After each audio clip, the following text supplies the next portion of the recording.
L'hôpital régional de Ntchengue, selon la population, rencontre d'énormes difficultés en matière de premiers soins médicaux, absence de lits, non prise en charge en cas d'urgence et bien d'autres encore. Voilà la réalité de ces structures sanitaires publiques de la ville de Port-Gentil. En un mot, il n'y a pas de matériel pour pouvoir prendre soin des gens. Tu vois.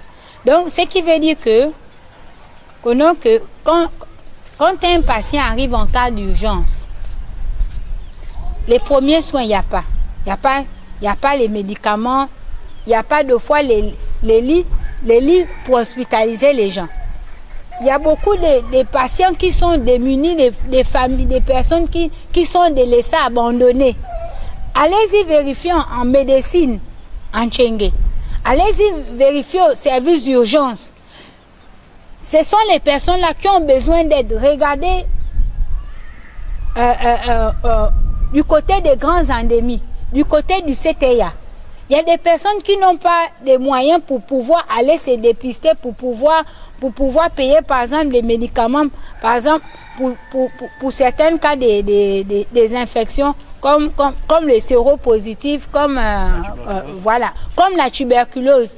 Il y a des personnes que quand les médecins donnent les bons d'examen pour pouvoir aller faire, s'ils n'ont pas de moyens, ils vont faire comment? Ils sont abandonnés à eux-mêmes. Donc, le constat que moi j'ai fait, beaucoup de gens sont en train de mourir. Donc aujourd'hui, l'hôpital de Ntchengue enregistre beaucoup de cas de décès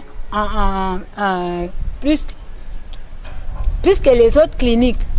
Pour cette dame, l'apport de matériel sanitaire adéquat de l'État serait nécessaire.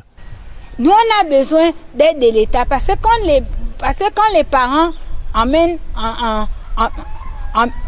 les patients en Ntchengue,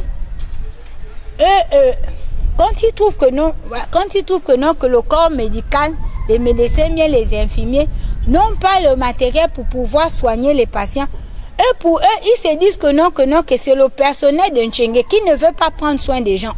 Donc, moi, la seule chose que moi je demande de l'aide, c'est à l'État. Une aide qui sera la bienvenue, vivement que des solutions soient trouvées afin d'amoindrir les cas de décès, mais aussi de redonner une image favorable à ces structures sanitaires publiques de Port-Gentil.